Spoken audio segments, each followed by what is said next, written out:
All right, next we have Sandy Jones, who's going to tell a story about why you should or should not borrow a motorcycle. And we'll see how that goes. Put your hands together for it.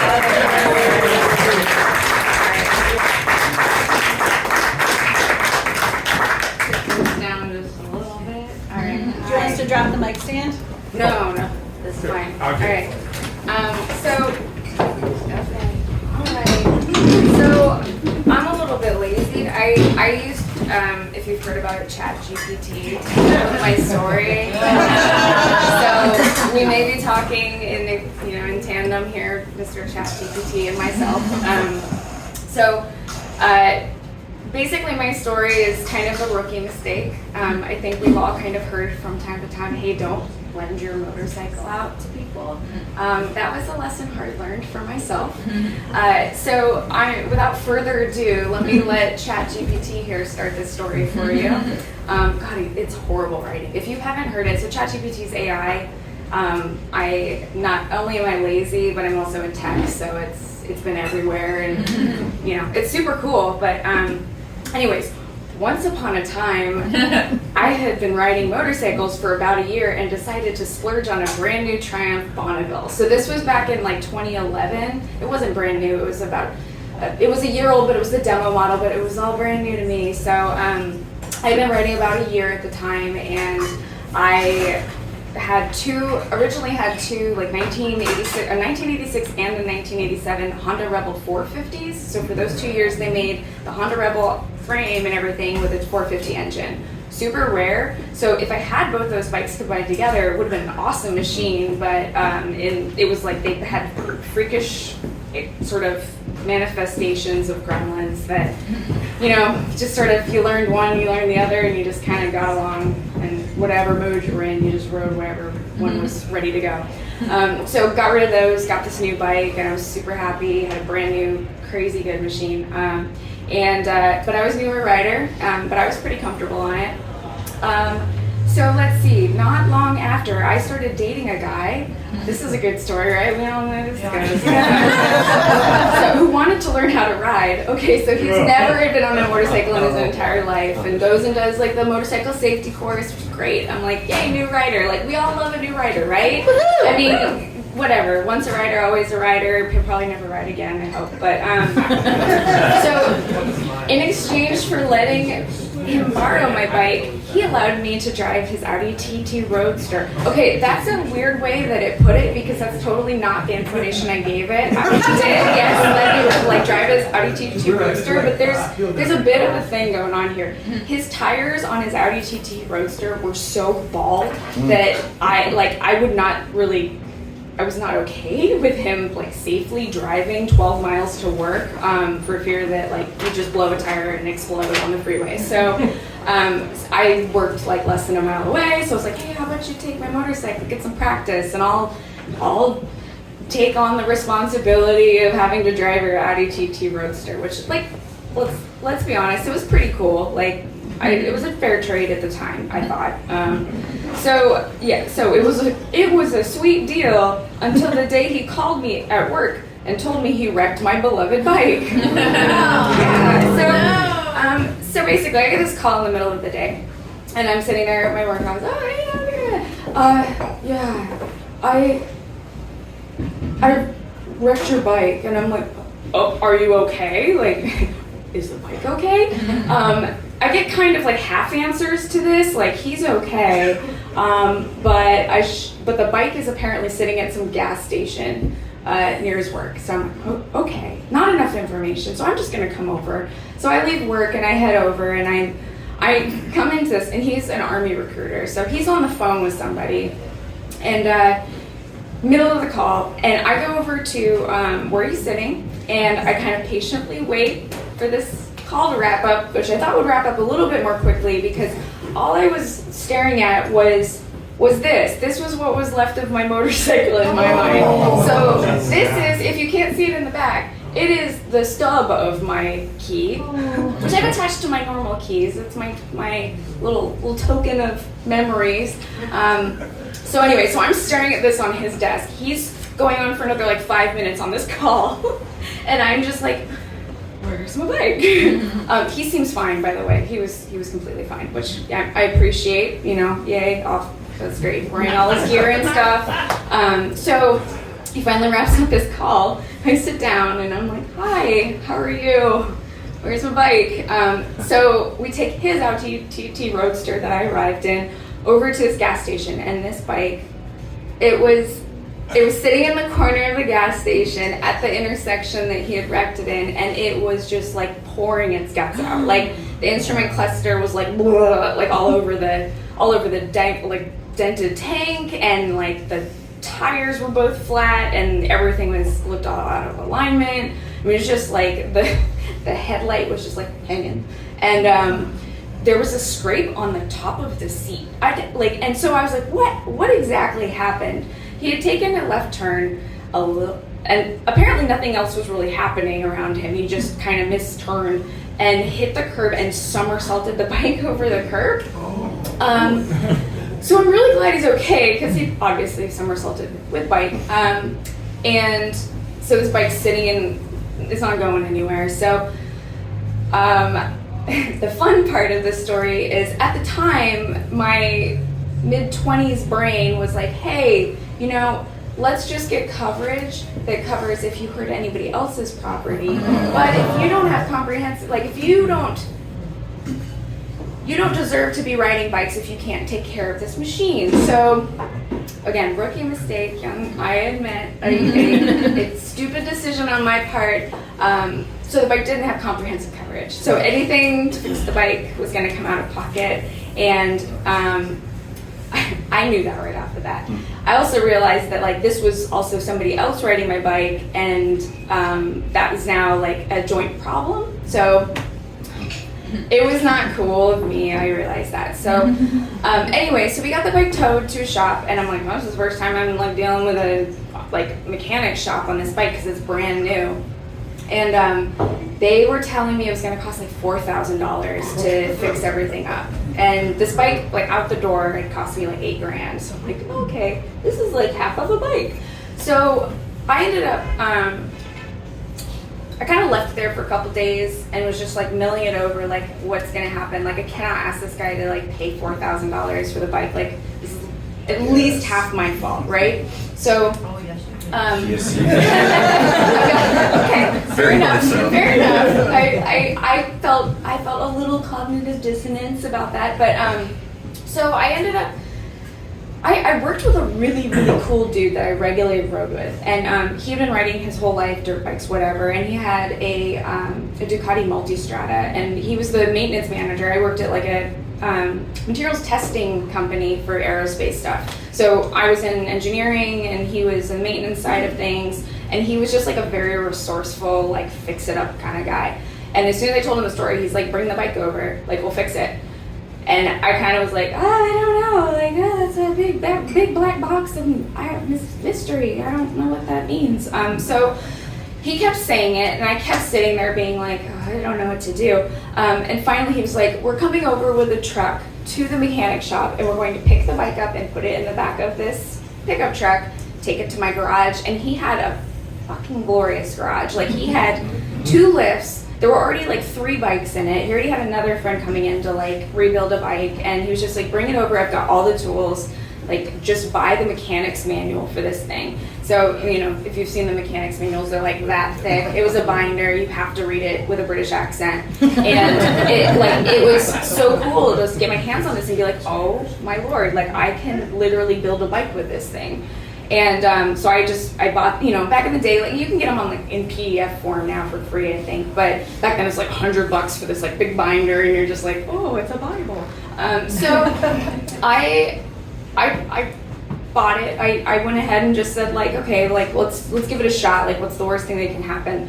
Watching them like try to load this thing in the back of a pickup truck was an experience. And then we brought it over, and it's like you can get stock parts, but you can get all these aftermarket parts. So I'm like, oh, okay. So I got very lucky. There was another bike in Texas. I was in Seattle at the time, and another bike in Texas had recently been wrecked, and they happened to wreck everything opposite of what I needed. So I ended up getting like the instrument cluster, like both wheels, like everything on the left side, because that was still all okay, and I just sourced all these parts for it, and as they started coming in and I took a look at them, I was just like, this is plug and play, like this stuff is, this is easy. And so they made sure that the bike was still like, in alignment, like everything else was cool with it, so it wasn't going to be like, well, the bike is totaled or anything like that. But so as I started getting parts in, I started to realize like, these are all kind of the same, like aftermarket and OEM. Like, yes, you're making trade-offs on quality in some areas, but like, I don't care about like whatever. So I started going on this like personal journey of like, what do I want this thing to look like? I'm starting with kind of a blank slate in a lot of spaces. And so, I started geeking out over all the parts you can add on to things, and suddenly this bike started to evolve into something. I totally abandoned ChatGPT. I'm sorry. I just like, thanks, man. You got me started.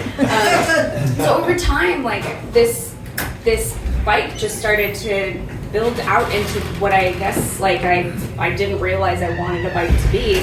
I just kept coming across like cool parts here and there, and every single time I found a new part, I was like, I have to figure out how to like make it fit. And there were times where I was sourcing parts that were not like made for that bike, and so you start MacGyvering stuff onto this thing, and it just becomes this like sort of crazy hodgepodge of whatever you happen to have around. So yes, in ways it was a little bit of a rad bike by the time I was done. So anyways, I go through this whole process, and we finally get to the day where like, okay, we're done, like take the bike away. And of course, like I have to drive it across his lawn, which was like terrifying, because I'm like 5'2", and this thing, I'm like, I don't know how you can do it.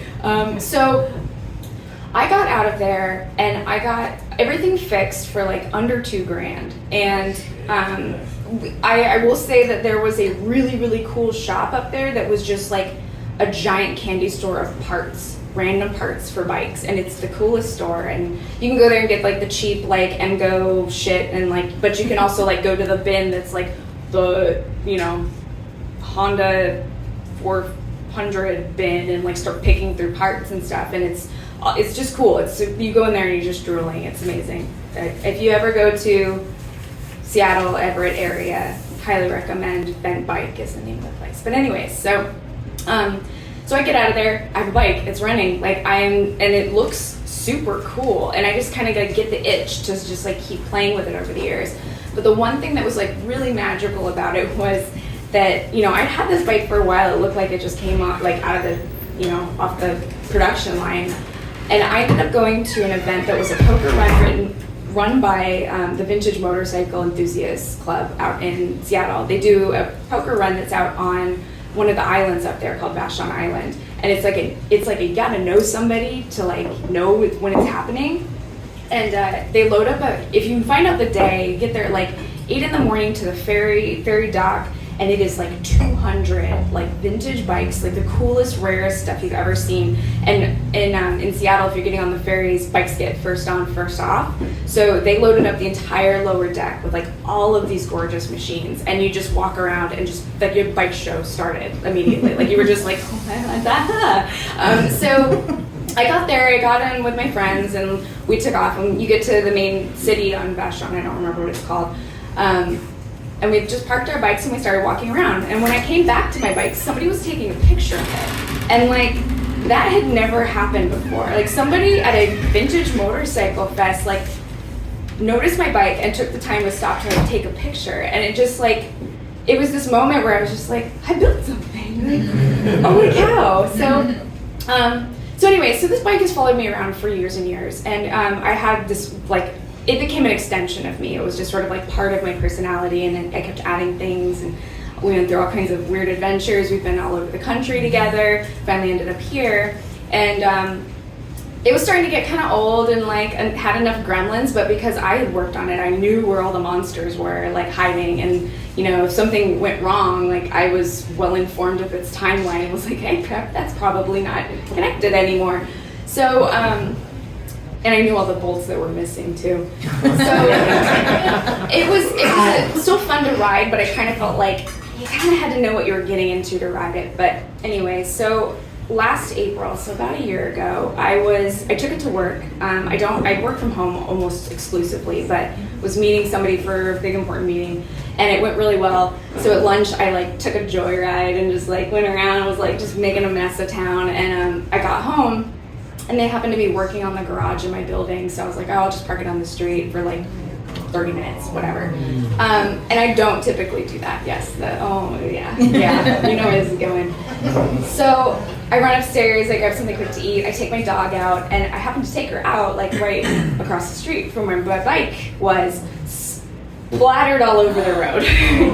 Someone, and when I parked it about 4 feet behind this very questionable looking minivan with like paper temporary plates from like Indiana or something. And I remember walking away from it thinking like, well, there's nothing in front of it. There's no reason it would back up. And like I gave it 4 feet. It was almost like somebody had deliberately like just skirt like back into it. And so I came out, they were gone.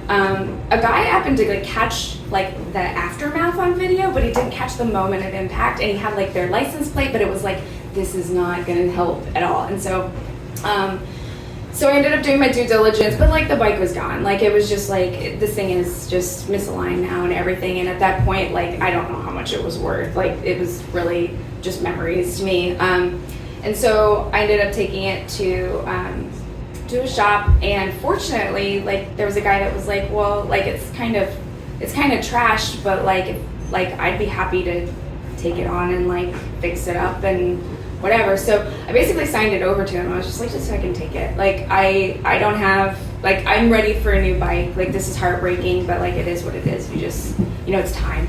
It's kind of a sign, I guess.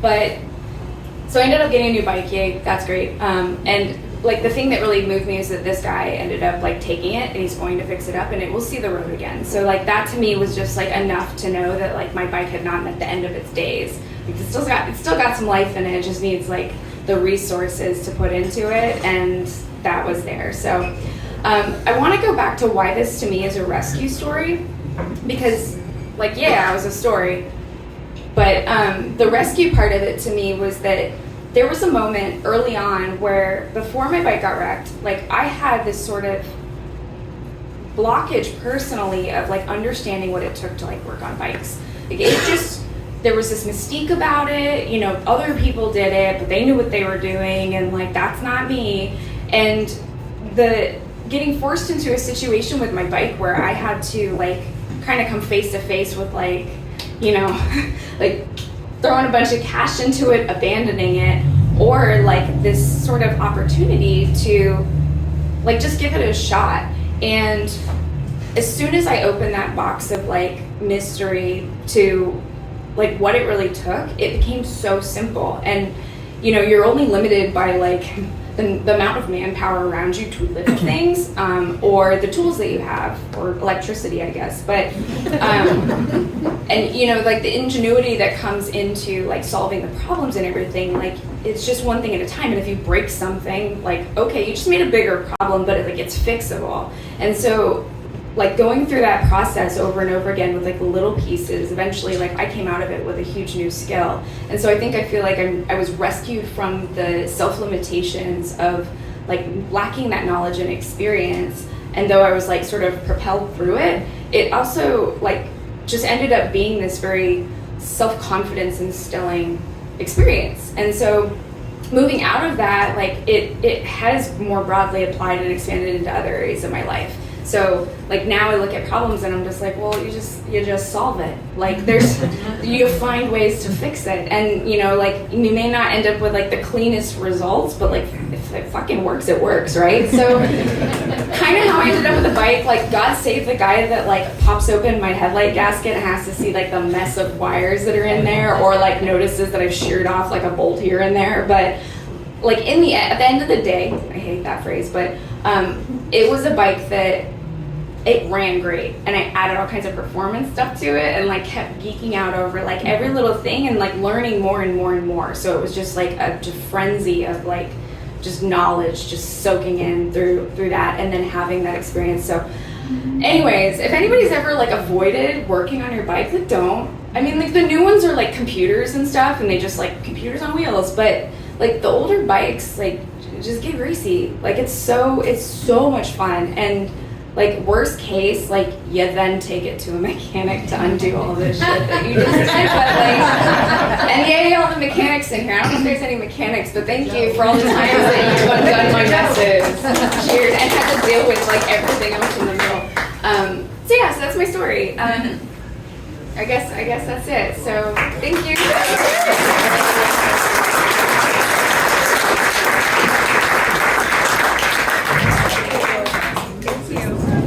All right, Sandy, I think we've all been there in one way or another, right?